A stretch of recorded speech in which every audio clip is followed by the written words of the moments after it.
Hi అందరికీ నమస్కారం. అందరు మంచిగా ఉన్నారా? నేను కూడా మంచిగా ఉన్నా. మీరందరూ కూడా మంచిగా ఉండాలని కోరుకుంటున్నా. రమాదేవి కుకింగ్ ఛానల్కు స్వాగతం. పప్పు మునక్కాయ పప్పుచారు ఎలా చేసుకుందామో చూద్దామా? మునక్కాయ పప్పుచారు చేసుకుందాం.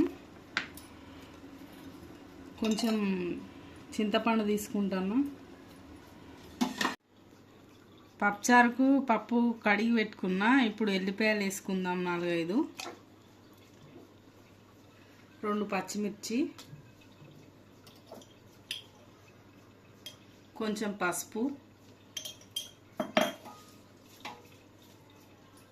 కొంచెం కళ్యామాకు, కొత్తిమీర,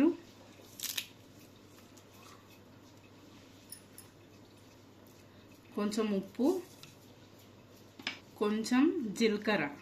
ఉడకబెట్టుకుందాం. పప్పు పెట్టుకుందాం. పప్పును 4 విజిల్లు వచ్చేదాకా ఉడకబెట్టుకుందాం. పప్పుకు టమాటాలు కట్ చేసుకుందాం.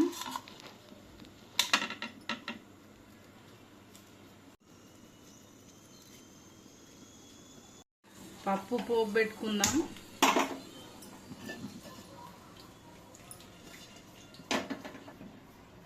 గిన్నె వేడైంది. నూనె పోసుకుందాం.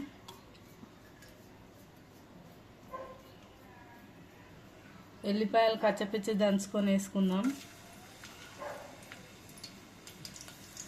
ఆవాలు 1 స్పూను, 1 స్పూన్ జీలకర్ర, చిటికెడు ఇంగువ,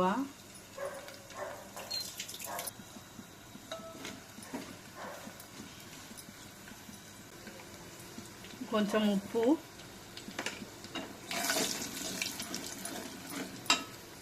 ఉల్లిగడ్డలు,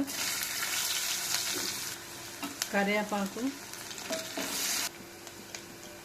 తగినంత పసుపు. ఉల్లిగడ్డలు ఫ్రై అయినాయి. ఇప్పుడు టమాటా వేసుకుందాం.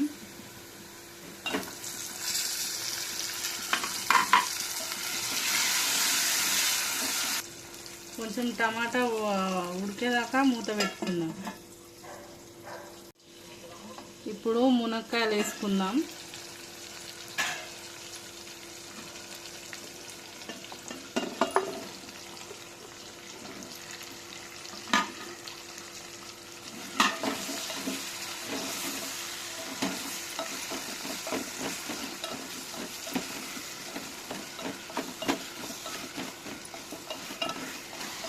మంచిగా కలుపుకొని ఇప్పుడు మూత పెట్టుకుందాం. ఒక 5 నిమిషాలు ఉడకని టమాటా మునక్కాడ. ఇప్పుడు పప్పు పోసుకుందాం. పప్పు మంచిగా మెత్తగా ఉడికింది. పప్పులో చింతపులుపు పోసుకుంటున్నా.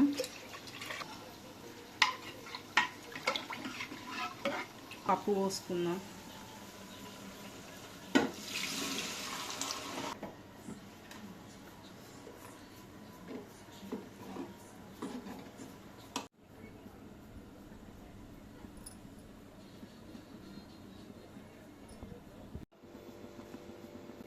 పప్పుచారు మరుగుతుంది.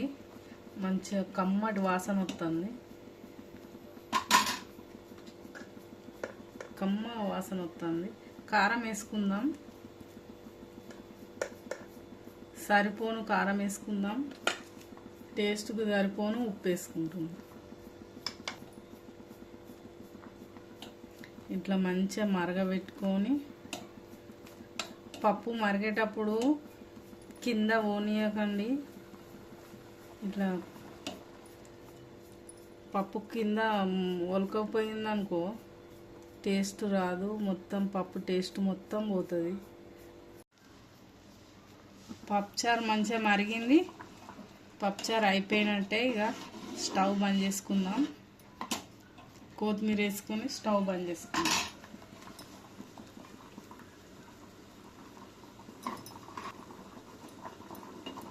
మునక్కాయలు కూడా మంచిగా ఉడికిపోయినాయి. ఇప్పుడు స్టవ్ బంద్ చేసుకుందాం.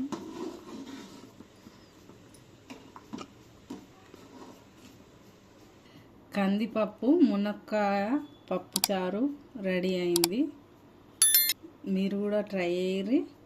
లైక్ చేయండి, సబ్స్క్రైబ్ చేయండి.